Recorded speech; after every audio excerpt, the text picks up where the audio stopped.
Bismillahirrahmanirrahim. Assalamu alaikum wa rahmatullahi wa barakatuh.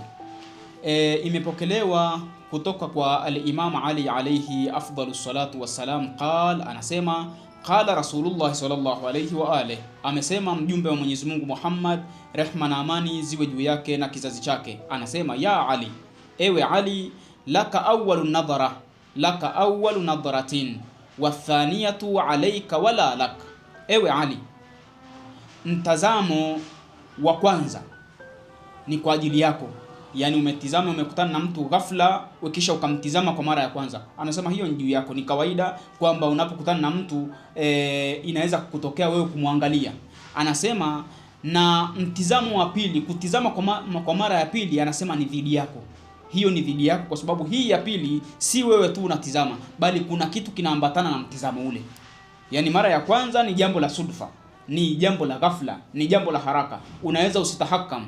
Lakini la pili kuna kitu kinaambatana na mtazamo ule. Namna unavyoangalia, hukuangalia tu ni kwa sababu umeangalia mara ya kwanza ikisha ukarusha ukasema na ngoja tena nione kwa mara nyingine. Hii ya mara ya pili hii, anasema bwana mtume kumwambia Imam Ali alayhi salam kwamba hii ya pili ni dhidi yako, hii ni juu yako, na hii utahesabiwa, hii hutoachwa. Hii ya mara ya pili anasema si kwa ajili yako. Yani hii ya pili hukuangalia kwamba ni wewe umetizama, bali kuna ambacho kinaambatana na huu mtizamo wa pili, ndio mtizamo ambao utakaohesabiwa kwamba umedondokea katika haramu.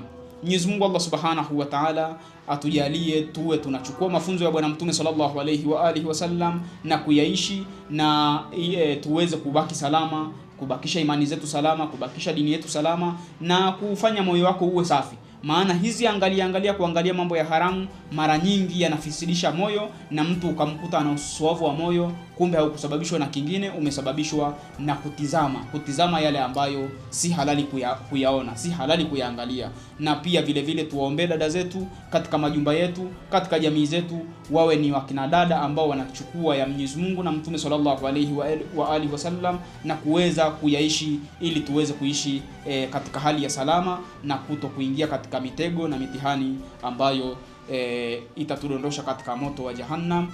Wassalamu alaikum wa rahmatullahi wa barakatuh.